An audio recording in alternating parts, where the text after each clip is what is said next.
ஆண்டவரும் உலக இரட்சகருமாகிய இயேசு கிறிஸ்துவின் இனிய நாமத்தில் யாவருக்கும் என் அன்பின் வாழ்த்துக்கள். என்னை மறவா இயேசுநாதா, உந்தன் தயவால் என்னை நடத்தும்.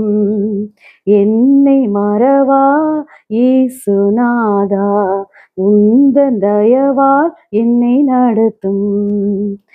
வல்ல ஜீவ வாக்குத்தத்தங்கள் வரைந்தெனக்கார் ஈந்ததாலே சோத்திரம். வல்ல ஜீவ வாக்குத்தத்தங்கள் வரைந்தெனக்கார் ஈந்ததாலே சோத்திரம். ஆபத்திலே அருதுணையே, பாதைக்கு நல்ல தீபமிடே. ஆபத்திலே அருதுணையே, பாதைக்கு நல்ல தீபமிடே. என்னை மறவா இயேசுநாதா, உந்தன் தயவால் என்னை நடத்தும். பயப்படாதே, வலக்கரத்தாலே பாதுகாப்பேன் என்றதாலே சோத்திரம். பயப்படாதே, வலக்கரத்தாலே பாதுகாப்பேன் என்றதாலே சோத்திரம். பாசமின்மே நீர் வைத்ததினால் பறிக்க இயலாதே வரும் என்னை. பாசமின்மே நீர் வைத்ததினால் பறிக்க இயலாதே வரும் என்னை. என்னை மறவா இயேசுநாதா, உந்தன் தயவா என்னை நடத்தும். என்னை மறவா இயேசுநாதா, உந்தன் தயவா என்னை நடத்தும். ஆமேன். Praise God. வேதத்தில் நமக்கு எத்தனையோ வாக்குத்தத்தங்கள் கொடுக்கப்பட்டிருக்கின்றன. நம்மில் அன்பு கூர்ந்து வழிநடத்தும் கர்த்தர் நம்மை பலப்படுத்தவும் ஆவிக்குரிய வல்லமையோடு நாம் வாழவும் இத்தகைய வாக்குத்தத்தங்களை நாம் நினைவு கூறும்படியாக தந்திருக்கிறார். இவை வெறும் வாக்குறுதிகள் அல்ல, உண்மையானவை, நடைமுறை வாழ்க்கைக்கு அவசியமானவை. இவை நமக்கு ஆவிக்குரிய தைரியத்தை மட்டும் தராமல் அநேக ஆழமான வேத சத்தியங்களையும் வெளிப்படுத்துகின்றன. அத்தகைய வாக்குத்தத்தங்களில் ஒன்றுதான் ரோமர் 8:28 நாம் வாசிக்கும் பொருள் பொதிந்த வார்த்தைகள். அன்றியும் அவருடைய தீர்மானத்தின்படி அழைக்கப்பட்டவர்களாய் தேவனிடத்தில் அன்பு கூறுகிறவர்களுக்கு சகலமும் நன்மைக்கு ஏதுவாக நடக்கிறது என்று அறிந்திருக்கிறோம். நன்மை செய்கிறதில் சோர்ந்து போகாமல் இருப்போமாக. நாம் தளர்ந்து போகாதிருந்தால் ஏற்ற காலத்தில் அறுப்போம். கலாத்தியர் 6:9. சோர்வடைவதற்கு எத்தனையோ காரணங்கள் உள்ளன. சில வேளைகளில் நம்முடைய உடல் சோர்வடைந்திருக்கும். எலியா தேவன் தன்னை கைவிட்டு விட்டார், இந்த உலகம் அவனுக்கு எதிராக இருந்தது என்று நினைத்து செத்து போக விரும்பினான். 1 ராஜாக்கள் 19:4. அவனது பிரச்சனை சரீர களைப்பு.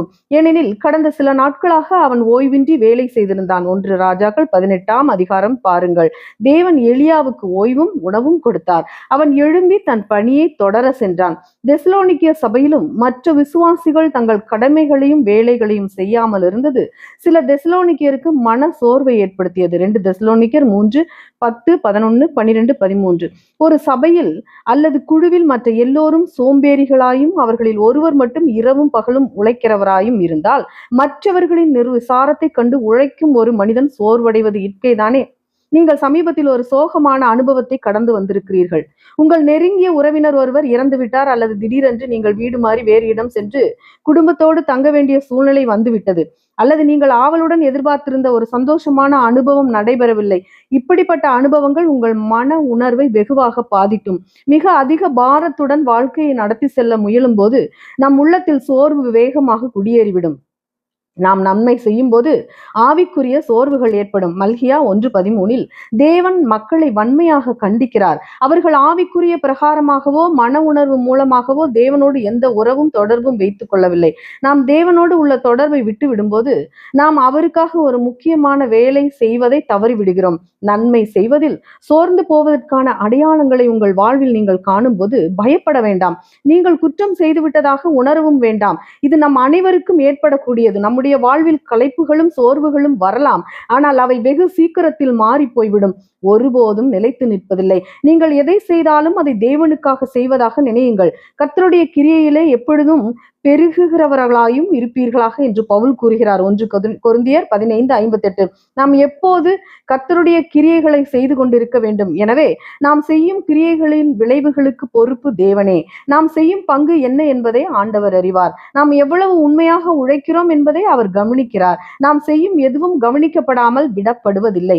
உங்கள் சேவையை வேறு எவரும் கவனிக்க விட்டாலும் கூட உங்கள் பரலோக பிதா கவனிக்கிறார். அவர் கரிசனை செய்கிறார். நாம் தளர்ந்து போகாதிருந்தால் ஏற்ற காலத்தில் அறுப்போம். கலாத்தியர் 6:9.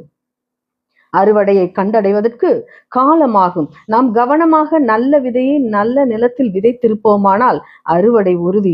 அறுவடையின் ஒரு கொள்கை என்னவெனில், நாம் விதைப்பதை காட்டிலும் அதிகமாக அறுவடை செய்வோம்.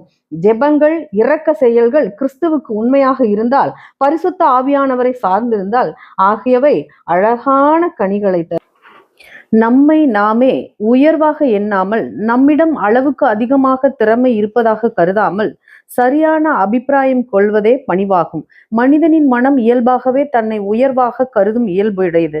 அதன் காரணமாக அவன் தன்னிடம் உள்ள தீய தன்மைகளை மறைக்கிறான். ஆண்டவரின் முன்பு தன்னை புழுவுக்கும் கீழாக தாழ்த்தி கொள்பவனே அவரது அன்புக்கு பாத்திரமாவான். வீண் தற்பெருமை கொள்ளாமல் பணிவினால் ஒருவரையொருவர் மேன்மை உள்ளவர்களாக எண்ணுவீர்களாக. தன்னை மற்றவர்களோடு ஒப்பிட்டு அவனை விட நான் சிறந்தவன் என்று வாக்குவாதம் செய்ய வேண்டாம். தங்கள் குடும்பம் இன்னொருடைய குடும்பத்தை விட உயர்ந்தது என தற்பெருமை பேசுவது கூடாது. இரக்கம், தயவு, பணிவு, சாந்தம், பொறுமை ஆகிய பண்புகளை ஏற்று ஒருவரையொருவர் தாங்கியும் மன்னித்து நடக்கும்போது உண்மை பக்தியின் வல்லமை வசீகரம் அவர்களிடத்தில் நிலைக்கும். ஆமேன். தேவன் தாமே இந்த வார்த்தைகளின் மூலம் உங்கள் யாவரையும் ஆசீர்வதிப்பாராக. ஆமேன். அல்லேலூயா.